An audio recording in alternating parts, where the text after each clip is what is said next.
Things Hoped For by Andrew Clements, Day 2. Praise from my teacher is like water in the Sahara. One rare day I played well, and he said, "You have the gift, little one, the heart and the soul." A sip of praise. It keeps me trudging forward on this Thursday night, with thousands of notes lit up in my mind, tiny stars in the desert sky. This caprice is less than 3 minutes long. My practice rule is simple. Play the whole piece from beginning to end, and any mistake, start over. At the end of an hour, I have played it through completely only twice. My fingers and my bow have to dance with perfect grace across the same 4 strings. One false step, and I've ruined the intonation, botched the rhythm, destroyed the dynamics, choked the flow. And for my auditions, I have to play every note from memory. I have 2 more lessons before my first audition, and that's good. This West Virginia girl needs all the help she can get. The second hour on the other caprice is better. Pagnini is still on life support, but he's breathing. Perhaps tomorrow he'll be able to sit up and take some nourishment through a straw.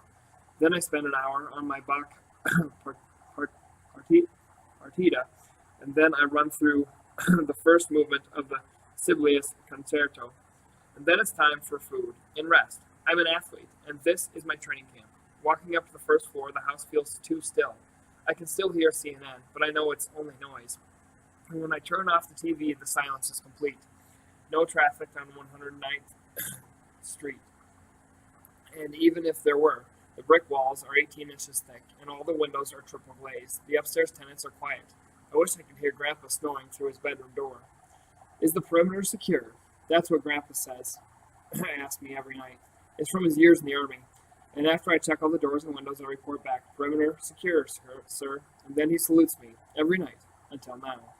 So after I've locked up, I toast some raisin bread and drink a glass of milk. When Grandpa joins me for an evening snack, he likes his milk warmed up, and he has a cookie or 2, never toast.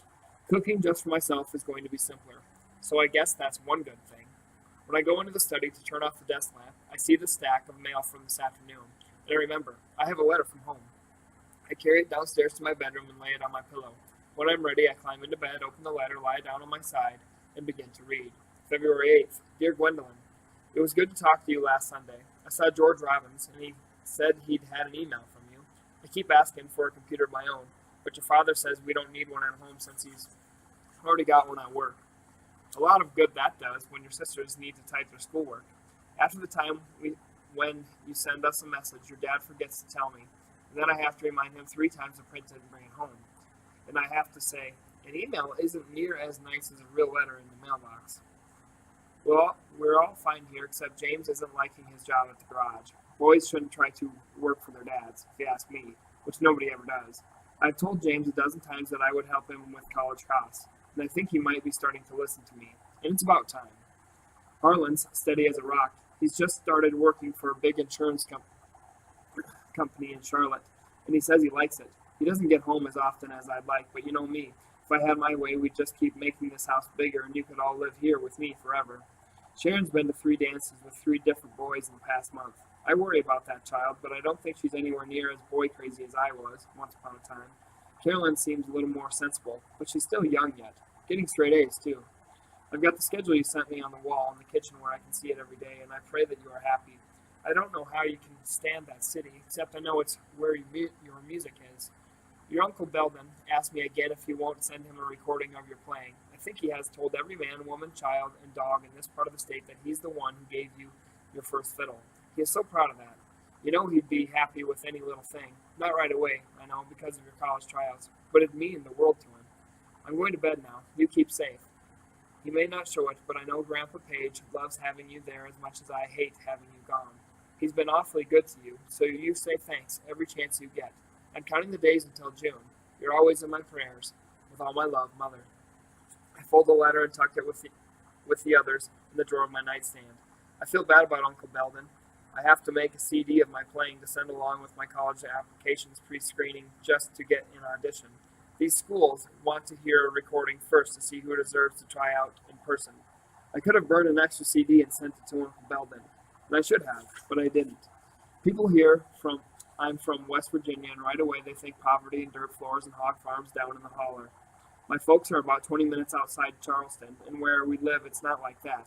My dad has his own car repair business. My mom finished 2 years at the junior college before she started her family.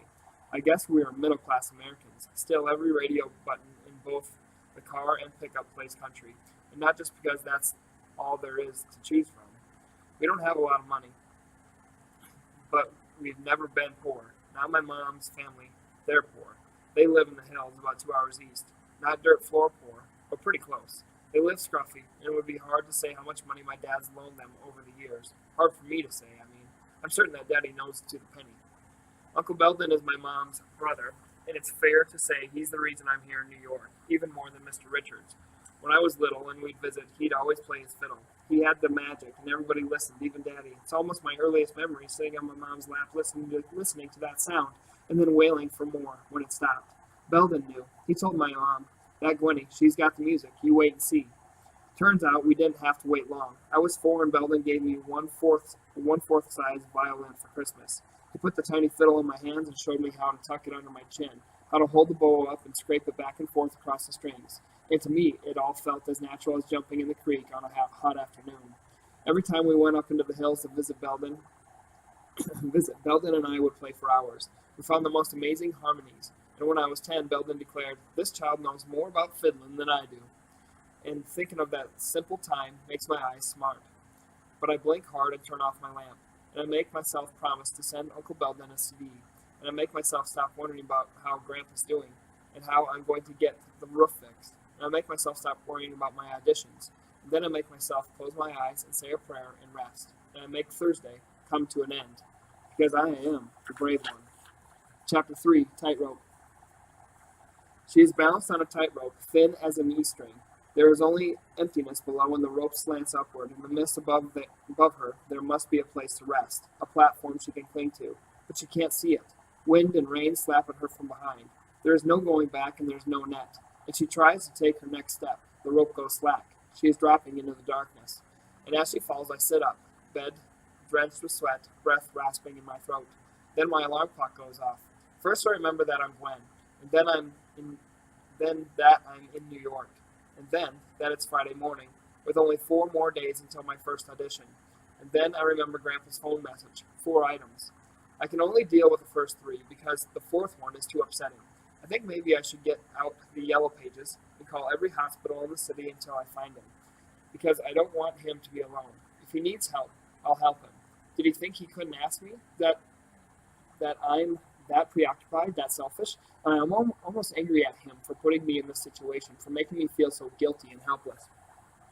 But I make myself be logical, and I remember that Grandpa might be old and frail, but he's still his own person, and he can do whatever he wants. And I remember what he told me to do. You just keep about your own business and leave all the worrying to me. That's not going to be easy. But really, I'm glad Grandpa gave me that order, because on Friday I can't afford to spend a single minute sitting around wringing my hands. I can't stay by the phone trying to make it seem like he's here at home either. So I make a decision. In 20 minutes, I'm on the subway, headed south. And 15 minutes later, I'm on a bus, headed for the east side. Latham Academy of the Performing Arts is a private school, and all the classes are small, only 5 or 6 kids. I could never afford it if I hadn't gotten a full scholarship. It doesn't feel like high school, more like tutoring sessions, and the academic classes meet only 4 days a week from 9 to noon. Because, really, Latham is a conservatory, a music school, music theory, solfege, harmony and counterpoint, music history, sight reading, excellent, and it's demanding. No way would I have been accepted into the Tanglewood Institute last summer if I hadn't had this kind of teaching. Tanglewood was heavenly. Lessons and master classes in the morning, practice time all afternoon, then rehearsals, performances now and then, and in the evenings and on weekends, the Boston Symphony. And the Berkshires were almost as pretty as the mountains back home.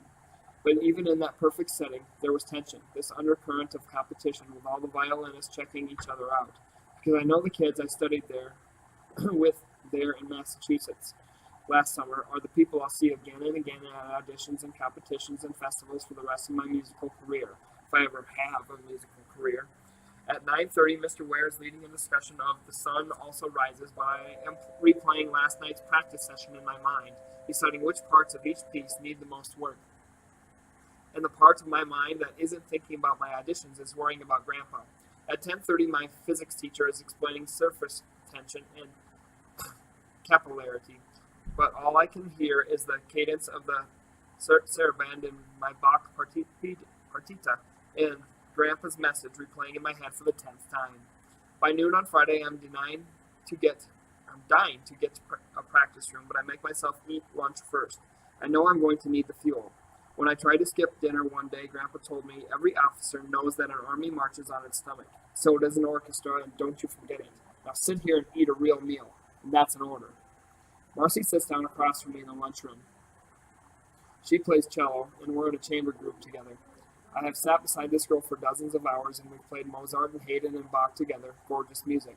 Her notes and my notes weave in and out and all around each other, but they never actually touch. She makes sounds, and I make sounds, and the vibrations meet in the air, and when the sounds are right, both of us smile. But does that make us friends? I don't think so. And that's probably my fault. To really be her friend, I'd have to give up some of my time. All I've been willing to share so far is my music stand. So, are you ready for your Juilliard audition? Marcy's all bright and bubbly. She can afford to be. She's a junior. I try to smile back. Not completely, but I know what I have to do. She nods and says, "Oh, I know what you mean." But she doesn't know. She's just a junior, and audition madness is still a year away from her. She has no idea. I'd like to chat, to be friendly and polite. I want to, but I can't. Not right now. And I'm glad Marcy doesn't seem to mind. Mark, he's got an audition at Curtis next week. He plays viola, remember? And he's such a mess right now. As if a bad audition would be the end of the world or something. Marcy doesn't get it yet. She's talented, but she doesn't get it.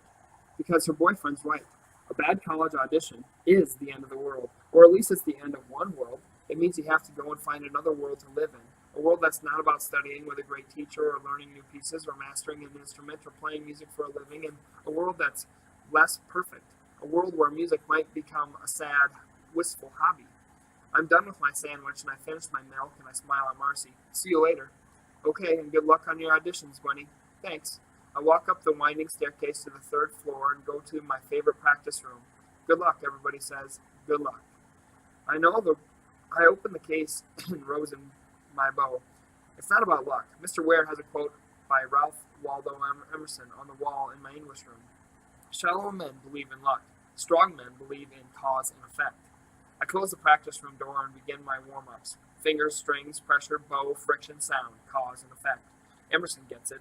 An hour into the practice, my cell phone rings. I don't know the number and I almost reject the call. Then I remember, this could be Grandpa. I catch the call on the 5th ring. Hello? Is this Gwen? It's a man's voice.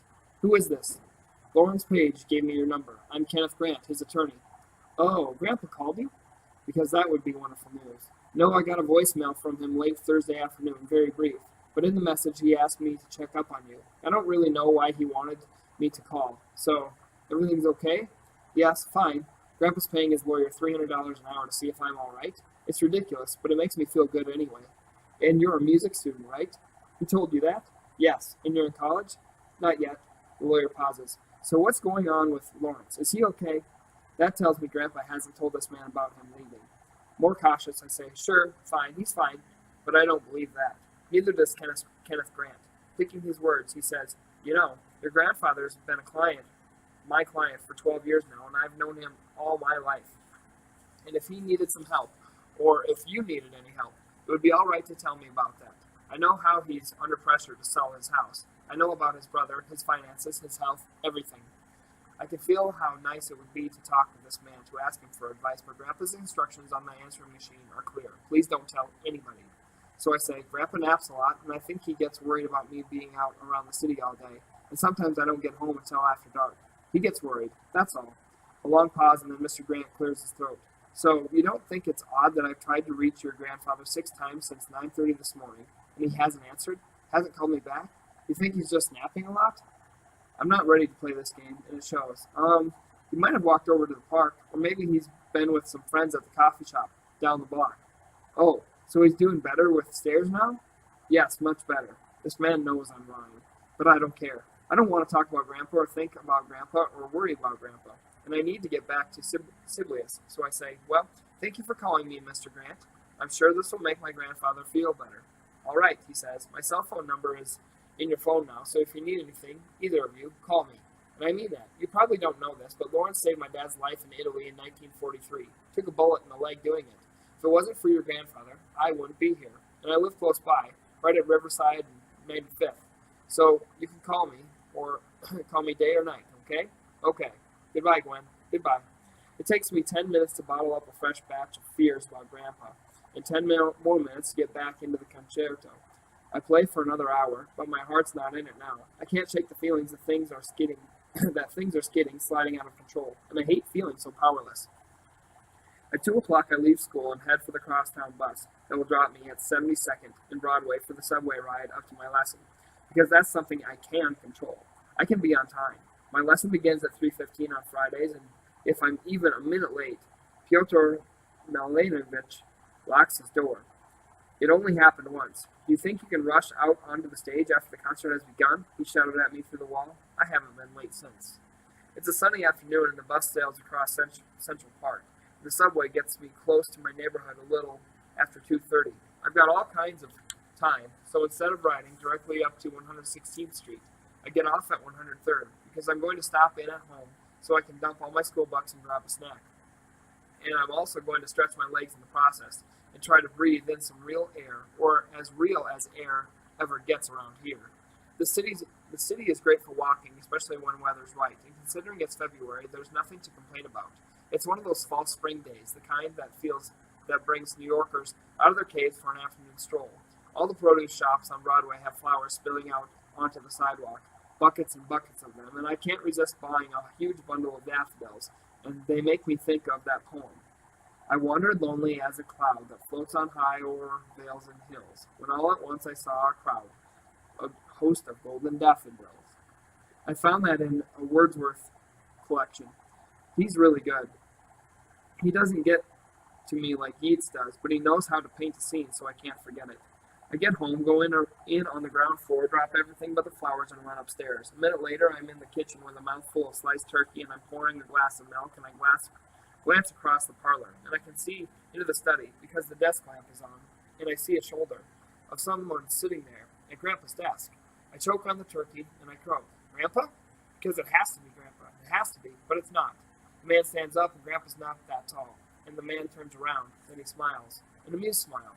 It's Uncle Hank. Probably surprised you. He sees how shaken I am, and he keeps smiling. "Where's Lawrence?" I just got home. You saw him this morning?" I nod and reach for the paper towels to wipe up the milk I spilled.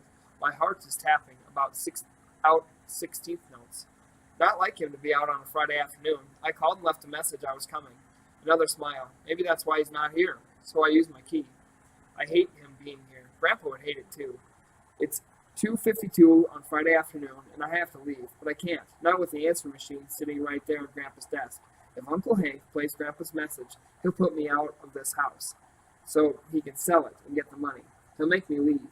I know he will. I'll be shipped off home, or maybe forced to move in with some friend from school. Not that I'm actually have a friend like that. And truly, it wouldn't matter where I'd be sent, because this close to my auditions, the effect would be the same. Disaster. Because I need my routine in this quiet house in my practice room. I'm on the tightrope, the one in my dream. I'm on it, and I'm alone, and I have to get across it. One little jiggle, and everything will change. Everything. Because my whole life story has been building up to these tryouts. I need to keep my balance, take my auditions, get my scholarships. I need to stay on the tightrope, me and my borrowed violin. I need to get to that next platform because there's no net. And as I stare at Uncle Hank, it's time to leave for my lesson because I have to be there on time. I have to. I clench my jaw and I say, "Grandpa doesn't want you in here, in his home. He told me, so you just leave." So you should leave. My voice sounds strong, braver than I feel, because I'm speaking for my grandpa now, and I say it again. You have to leave now. "Oh, really?" Hank smiles again, still amused. "I have to? Is that what I heard? You're telling me that I have to leave?" "Yes," I say.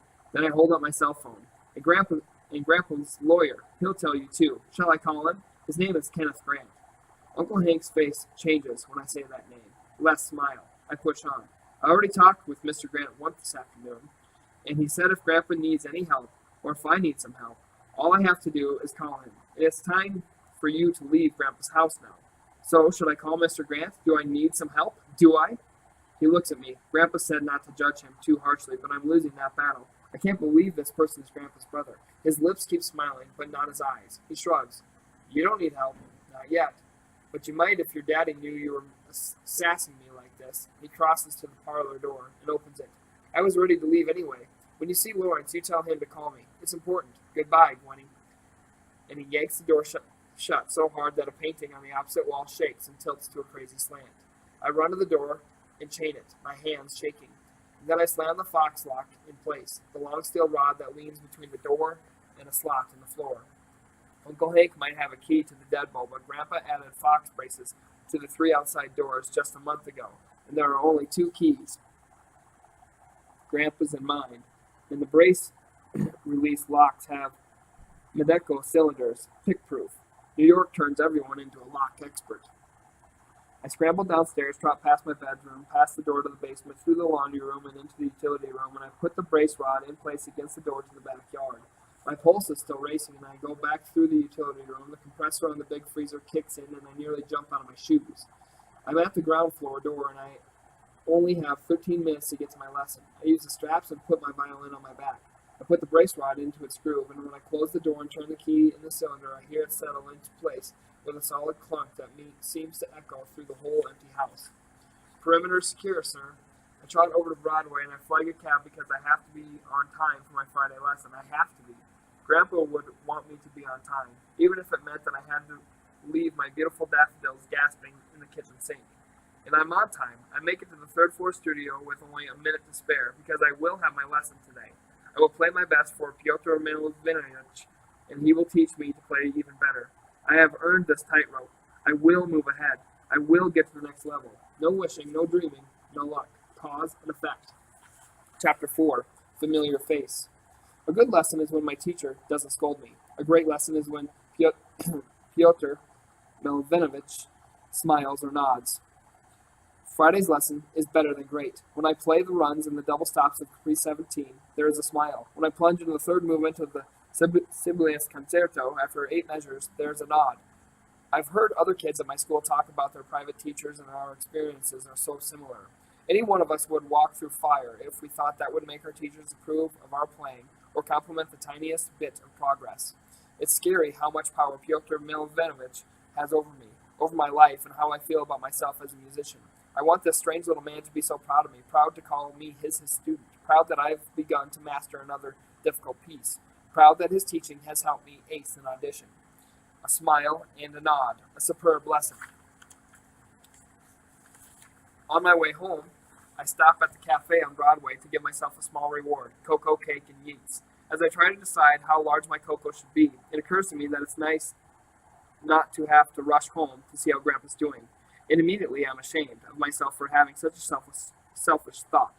But then I have to admit it's still true. And while I'm having my little truth-telling session, I notice a guy behind me in line. Actually, there are 3 guys, one wearing a greasy Mets cap, one in a suit and top coat talking too loud on a cell phone, and one wearing khakis and hiking boots with a trumpet case hanging from his shoulder. He's the one I mean, the boy with the trumpet. I'm in a booth for a few minutes later, and I've got my book open, and the trumpeter comes and stands there until I look up. When I first got to town, I thought that there were West Virginia rules, and there were New York City rules, but now I know that's not true. People are people. Still, I decided I should go with the old city rule that applies to a moment like this. Don't be too nice. I give him the stony eye. This table's taken. He shakes his head, smiling. Just a quick question. He points at my violin. I thought you might be able to tell me how far I am from the Manhattan School of Music. I'm still made of marble. It's about a 15-minute walk, north on Broadway to 122nd Street. Great, thanks. He's got a nice smile, straight brown hair, a good face. Doesn't talk like he's from New York. Of course, neither do I. Almost nobody here is actually from New York, not originally. Before he turns away, I want to ask him what he's doing at Manhattan School, but I don't, and he's headed toward the door.